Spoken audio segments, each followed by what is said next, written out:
Good morning everyone. कल जो मैं आपको समझाने की कोशिश कर रही थी, आज उसको कॉपी से मैं एक्सप्लेन आपको करती हूँ। देखो, कल हमने पढ़ा था स्ट्रक्चर ऑफ पॉलीन्यूक्लियोटाइड।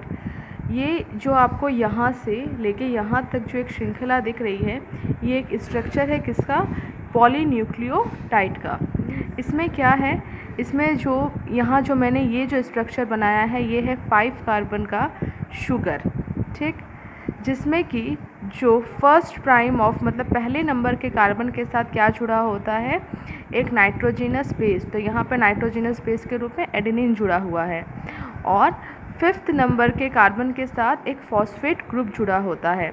तो चूँकि जो फॉस्फेट है वो कार्बन के 5th नंबर के पोजीशन के साथ जुड़ा हुआ है, इसलिए यहाँ पे लिखा हुआ है 5 प्राइम, ठीक।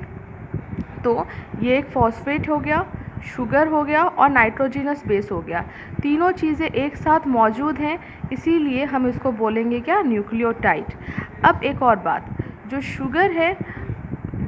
शुगर है और नाइट्रोजिनस बेस है, इसके बीच में जो बॉन्ड, ये जो बॉन्ड जो बना है, इस बॉन्ड को हम क्या बोलते हैं? N glycosidic bond. Is that clear?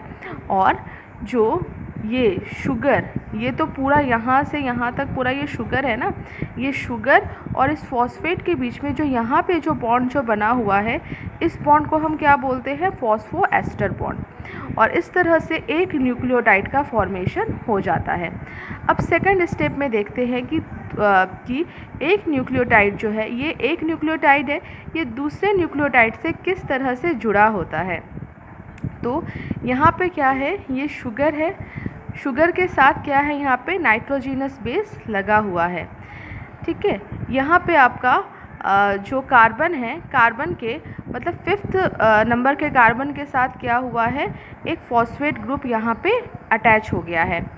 अब इस ग्रुप का मतलब इस न्यूक्लियोटाइड का जो फॉस्फेट होगा, वो इस न्यूक्लियोटाइड के फॉस्फेट से किस तरह से अटैच होगा? तो ये जो शुगर है, इस शुगर के 3rd प्राइम मतलब तीसरे नंबर के कार्बन के साथ नीचे की तरफ आप देखोगे तो OH उपस्थित रहता है। यहाँ पे क्या होगा? ये तीसरे नंबर के कार्बन के साथ P क्या होगा, मतलब जो फॉस्फेट है वो अटैच हो जाएगा, ठीक है। तो इस तरह से यहाँ पे क्या हो गया? एक बॉन्ड बना। ये जो बॉन्ड जो बनता है, ये वाला जो बॉन्ड दिख रहा है, जो कि इस शुगर के 3rd प्राइम कार्बन के साथ फॉस्फेट के साथ आके जुड़ा हुआ है। क्योंकि यहाँ पे 2 न्यूक्लियोटाइड आपस में जुड़ते हैं, इसीलिए इसको बोला जाता है फॉस्फोडाइएस्टर बॉन्ड, ठीक है। अब उसी तरह से ये एक तीसरा न्यूक्लियोटाइड है।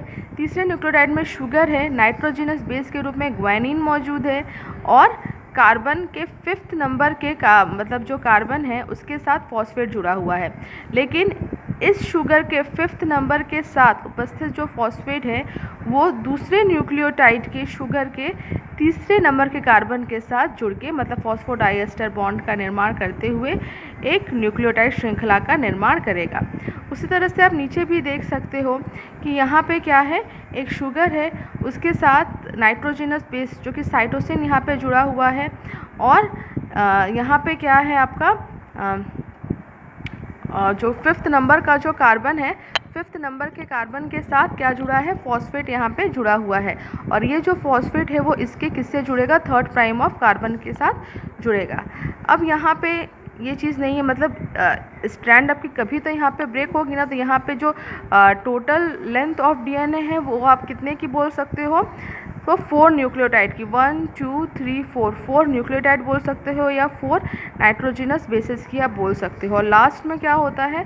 ये जो 3 प्राइम OH है वो फ्री रह जाता है, क्योंकि अब इसके साथ जुड़ने के लिए कोई और फर्दर न्यूक्लियोटाइड का फॉस्फेट उपस्थित नहीं है। तो इसीलिए DNA की जो दिशा होती है वो आप देखे होंगे 5 प्राइम टू 3 प्राइम करके लिखा होता है कि DNA का जो डायरेक्शन है वो कैसा डायरेक्शन है? 5 प्राइम टू 3 प्राइम। तो 5 प्राइम टू 3 प्राइम बोलते क्यों है?